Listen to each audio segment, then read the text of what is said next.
Hello everyone, welcome to Science Concepts Hub. In the last video we have already studied about the chapter 6, that is sources of energy. Today we are discussing the part D of chapter 6.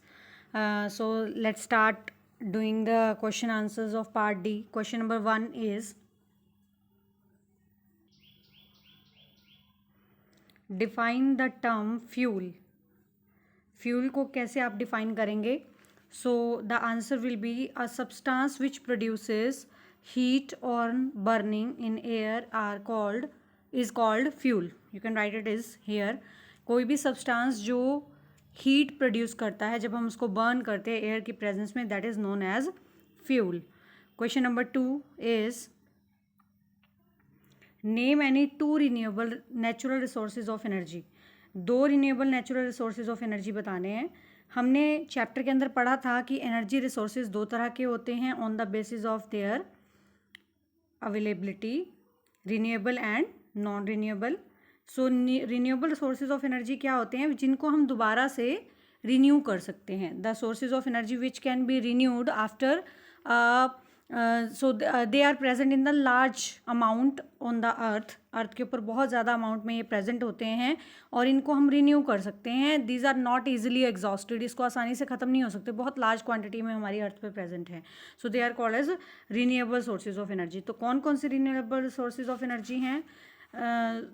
These are wind, sun, biomass, hydro power etcetera. These are the renewable sources of energy. Next question we are discussing, that is define the term carbonisation. Carbonisation term क्या होती है? हमने chapter के अंदर करा था, the process of conversion of dead plants material into कोल.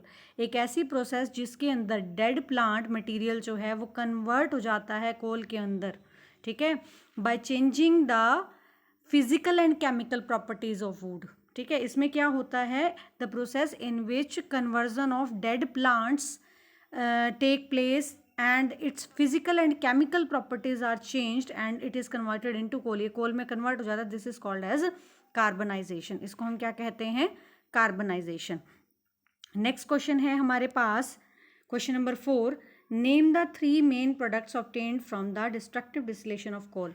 सबसे पहले हम डिस्ट्रक्टिव डिस्टिलेशन की बात कर लेते हैं.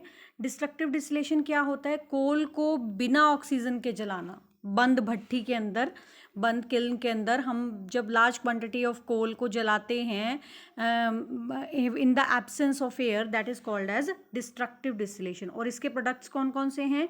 Coke, coal tar and coal gas. These are the products of destructive distillation of coal. Next question हमारे पास आता है, state 2 uses each of the following. दो यूजेस बताने हैं. सबसे पहले है एसफाल्ट का यूज हमने बताना है, दूसरा है पैराफिन वैक्स. एसफाल्ट का क्या यूज़ है? हमने किया था, एसफाल्ट जो है इसका यूज़ करते हैं हम फॉर मेकिंग रोड बनाने में, for coating the underside of electric poles. जो इलेक्ट्रिक पोल्स होते हैं, इलेक्ट्रिक खंबे होते हैं, ठीक है, इलेक्ट्रिक पोल्स जो हमारे घरों के बाहर लगे होते हैं, जिनके थ्रू हमारे घर में इलेक्ट्रिसिटी आती है, उनको नीचे अटैच करने के लिए कोट किया जाता है with the help of asphalt. Clear? Next उसके बाद है हमारे पास पैराफिन वैक्स. पैराफिन वैक्स का यूज़ हम कहाँ करते हैं? The paraffin wax is used as grease for making Vaseline and for making candles. Paraffin wax हमने किया हुआ है, वैक्स है जो हमें पेट्रोलियम से मिलती है और इसका यूज़ हम कहाँ करते हैं? ग्रीस की तरह यूज़ करते हैं. ग्रीस आपने सुना हुआ है, फ्रिक्शन को कम करने के लिए हम ग्रीस का यूज़ करते हैं. जैसे हमारे जो दरवाजे होते हैं, शटर्स होते हैं, उनके अंदर, या हमारा जो फ़ैन है, ये भी चलते चलते कई बार फ्रिक्शन की वजह से इनके मशीन पार्ट्स जो होते हैं वो ईजिली मूव नहीं कर पाते, तो उसमें हम ग्रीस का यूज़ करते हैं. तो पैराफिन वैक्स ग्रीस बनाने में यूज़ किया जाता है, वैसलीन बनाने में यूज़ किया जाता है. वैसलीन आप सबको पता है, वैसलीन कहाँ पे यूज़ करते हैं? बेसिकली वैसलीन आपके घरों में सब में यूज़ करते हैं. सर्दियों के दिनों में हमारी स्किन जब रैशेज़ हो जाते हैं, we use the Vaseline. And for making candles बनाने में भी पैराफिन वैक्स का यूज़ किया जाता है. नेक्स्ट क्वेश्चन है हमारे पास, write the full form of CNG, LPG and PNG. CNG, LPG और PNG की फुल फॉर्म आप बताएंगे. CNG क्या है? That is called as compressed natural gas. LPG is called as liquefied petroleum gas. PNG is known as piped natural gas. तो ये तीनों आपने एक्सपैंड फॉर्म्स करनी है. 1 मार्क क्वेश्चन कई बार आ जाता है. नेक्स्ट हमारे पास है question part E, question number 1, let us see. Question number 1, describe in brief the process of coal formation. Brief में बताना है कि कोल की फॉर्मेशन कैसे होती है। So coal was formed from the plant remain. Coal कैसे बना? मिलियंस ईयर्स एगो, मिलियन साल पहले क्या हुआ था, जो प्लांट्स थे अर्थ के ऊपर प्रेजेंट थे due to the earthquake and so many natural calamities, तो वो plants they got buried under the soil, वो मिट्टी के नीचे दब गए। ठीक है, so plants remain buried under the earth crust over a period of many years, बहुत सारे सालों के बाद changed by geological action into solid material. और किस प्रोसेस के थ्रू हुए? जब जियोलॉजिकल एक्शन, जियोलॉजिकल मीन्स हमारे अर्थ के अंदर की जो प्रॉपर्टीज़ हैं, अर्थ के अंदर की जो कंडीशंस हैं, प्रेशर, हाई टेम्परेचर, उसकी वजह से they were converted into solid material and this was the formation of coal. Next इसके बाद आता है हमारे पास question number 2, differentiate between lignite and bituminous coal. हमने कोल की वैरायटी की थी, कौन कौन सी कोल की वैरायटी हमने की थी? पहली हमने की थी पीत, दूसरी हमने की थी लिग्नाइट, तीसरी हमने की थी बिटुमिनस, ठीक है, बिटुमिनस, और चौथी हमने की थी एंथ्रासाइट। ठीक है, कौन कौन सी हमने की थी? पीत, लिग्नाइट, बिटुमिनस एंड एंथ्रासाइट, ये 4 वैरायटी हमने की थी। तो सबसे अच्छी वाली वैरायटी जो थी दैट वाज एंथ्रासाइट। ठीक है, तो लिग्नाइट क्या है? लिग्नाइट की और बिटुमिनस का डिफरेंस हमने बताना है। लिग्नाइट में अबाउट 38% कार्बन होता है और इसको यूज़ किया जाता है इलेक्ट्रिसिटी पावर जनरेशन में। So it is not a very high grade of coal, ज़्यादा अच्छा वैरायटी ऑफ कोल इनमें नहीं होता, सिर्फ 38% इसमें कार्बन होता है और इसको यूज़ किया जाता है इलेक्ट्रिसिटी पावर जनरेशन में। क्लियर? नेक्स्ट उसके बाद हमारे पास आता है दूसरा, वो कौन सा है? That is bituminous. बिटुमिनस हम देख लेते हैं। बिटुमिनस कोल क्या होता है? It has about 65% of carbon. इसमें कितना कार्बन है? हमने देखा था कि उसके अंदर कितना कार्बन था, इट हैड 38% कार्बन, और इसमें कितना है? 65% carbon. It is used for power generation and for making coal. इसको पावर जनरेट करने के लिए और कोल को बनाने के लिए इसको कोक बनाने के लिए इसका यूज़ किया जाता है। कोक क्या होता है? कोक एक सब्सटेंस होता है कोल की जैसा ही, जिसको हम that is like the coal, और इसको हम भट्टी वगैरह में यूज़ करते हैं खाना वगैरह पकाने के लिए। ठीक है, उसके बाद नेक्स्ट हमारे पास आता है question number 3, how do petroleum and natural gas are occur in nature. Petroleum और नेचुरल गैस हमारी नेचर में कैसे मिलते हैं? Petroleum is found trapped between the 2 layers of impervious rock.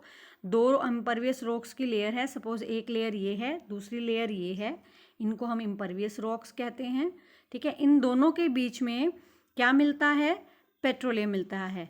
ठीक है, तो यहाँ पे साइड में इधर suppose this is the salt water, ये सारा सॉल्ट वाटर है, इसके ऊपर तैरता हुआ पेट्रोलियम हमें मिलेगा।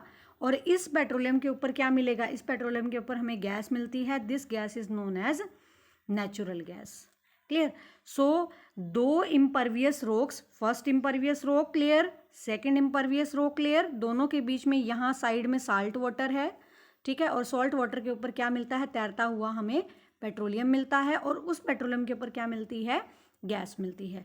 सो देख लेते हैं हम question. Petroleum is trapped between 2 layers of impervious rocks at a depth of 500 metre to 2000 metre. 500 metre से 2000 मीटर की गहराई अर्थ के नीचे हमें मिलता है। Found mixed with the salt water and floating over it. ये सॉल्ट वाटर के ऊपर तैरता हुआ हमें मिलता है। बट अगर हम नेचुरल गैस की बात करते हैं तो नेचुरल गैस कहाँ मिलती है? Natural gas is found above petroleum. अभी मैंने आपको डायग्राम से बताया था ना कि ये पेट्रोलियम के ऊपर मिलती है, trapped between the rock cap and petroleum layer, जो पेट्रोलियम लेयर और रॉक कैप के बीच में मिलती है। नेक्स्ट है हमारे पास question number 4, state the main advantages of using natural gas. Natural gas को यूज़ करने के फ़ायदे क्या हैं? What are the main advantages, क्या बेनिफिट्स हैं? सबसे पहला बेनिफिट है इट बर्न्स रेडली, ये तुरंत जल जाती है।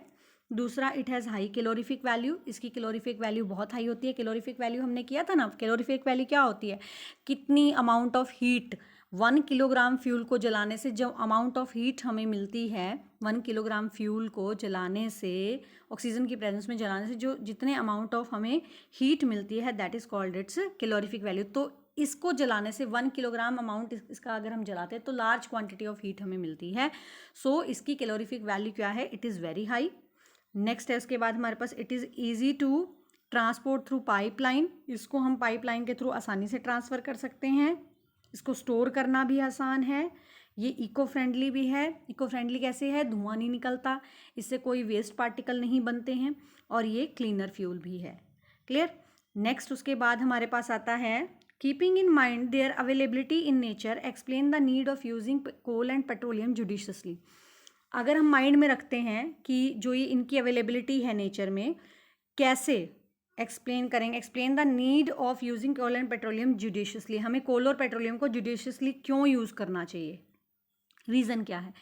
रीज़न सबसे बड़ा क्या है कि इनकी अवेलेबिलिटी को माइंड में कैसे रखें, जो कोल है और पेट्रोलियम है ये non renewable sources of energy है जिनको आप रीन्यू नहीं कर सकते हैं, और ये बहुत कम क्वांटिटी में प्रेजेंट है। ठीक है, इनको बनने में मिलियंस ऑफ ईयर्स चाहिए। तो एक तो सबसे बड़ी बात क्या है, ये नॉन रीन्यूएबल सोर्सेज हैं जिनको आसानी से रीन्यू नहीं किया जा सकता। दूसरा, इनके स्टॉक जो हैं वो धीरे धीरे ख़त्म होते चले जा रहे हैं। ठीक है, their stock is going to finish in near future, जल्दी ही ख़त्म हो जाएंगे। तो हम अपने फ्यूचर के लिए क्या छोड़ेंगे, हमारे जो फ्यूचर जनरेशन है उसके लिए तो हम कुछ छोड़ेंगे ही नहीं। सो इसका मतलब to make it available to the future generation, ताकि ये फ्यूचर जनरेशन के लिए अवेलेबल हो सके, it is necessary to use them judiciously. इसको आपको जुडिशियसली यूज़ करना चाहिए।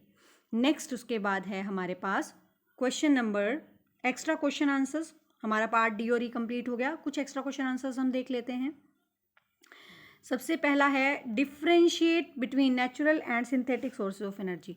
नेचुरल और सिंथेटिक सोर्सेज ऑफ एनर्जी क्या होते हैं। Natural sources of energy are those which are made available to us by nature, जो हमें नेचर ने दिए हैं, जैसे sun energy, wind energy, hydro energy.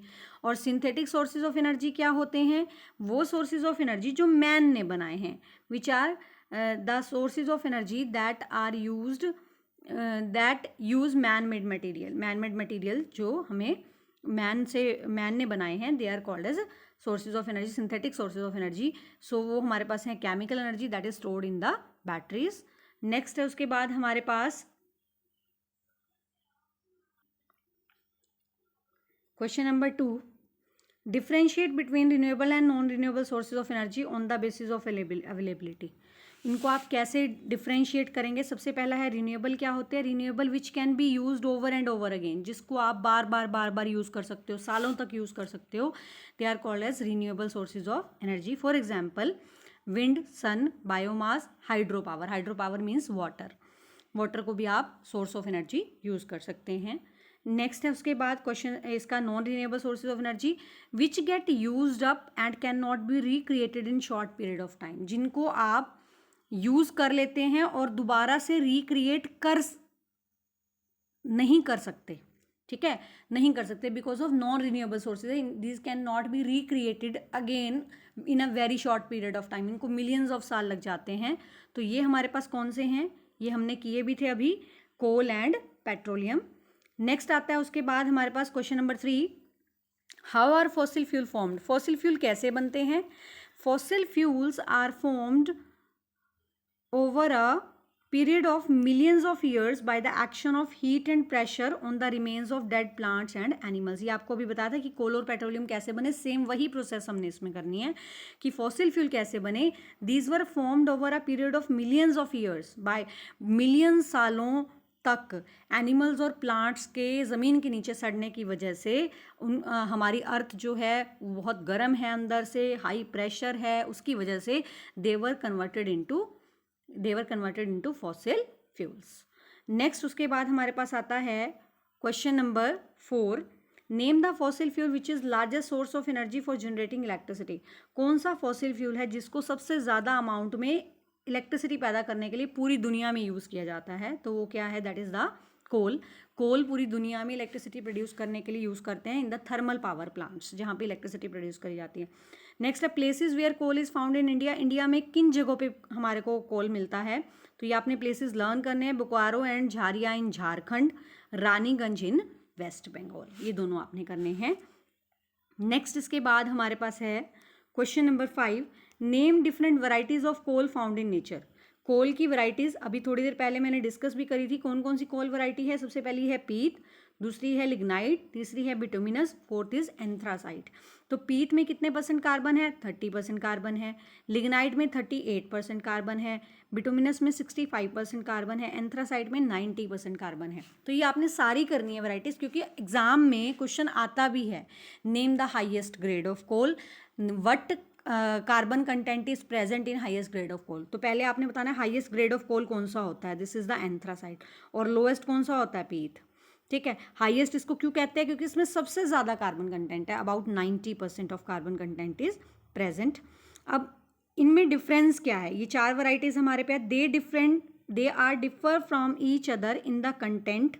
सबसे पहले तो इनमें वोलेटाइल मटेरियल का डिफरेंस है। वोलेटाइल मटेरियल का मतलब क्या होता है? इसके अंदर जो इजीली इवेपोरेट हो जाते हैं सब्सटेंसेस, उनका मटेरियल का डिफरेंस होता है। दूसरा है percentage of carbon, moisture and other elements. ये सारी चीज़ों की वजह से इनमें डिफरेंस होता है। पीत में वोलेटाइल कंपाउंड कार्बन जो होता है वो कम होता है। ठीक है, वोलेटाइल कंपाउंड ज़्यादा होते हैं। एंथ्रासाइट में कार्बन सबसे ज़्यादा होता है। ठीक है, इस तरह से हम इनको डिफ्रेंशिएट कर सकते हैं।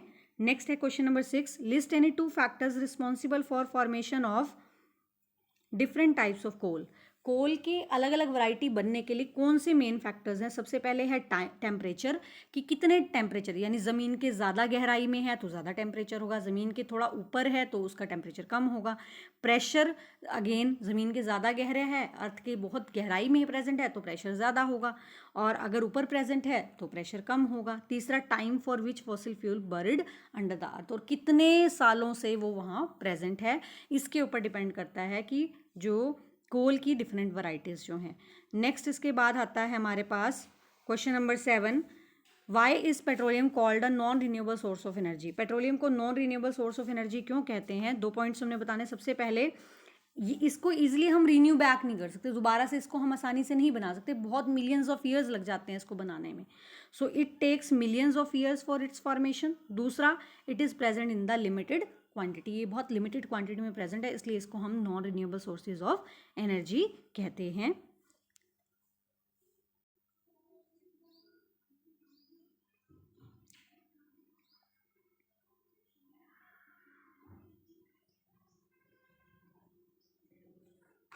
नेक्स्ट है हमारे पास question number 12, explain what is refining of petroleum.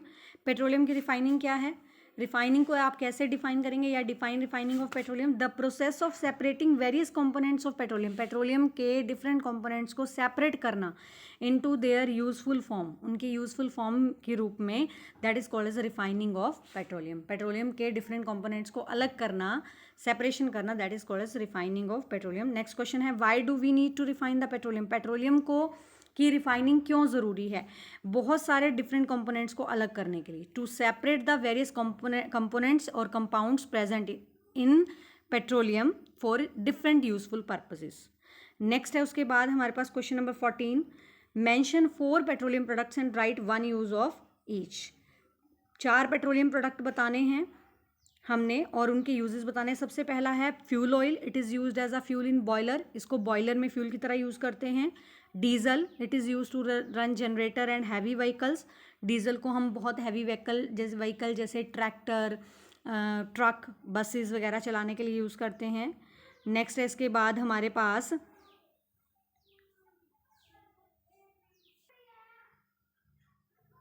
Third is kerosene, it is used as domestic fuel as well as in लालटेन।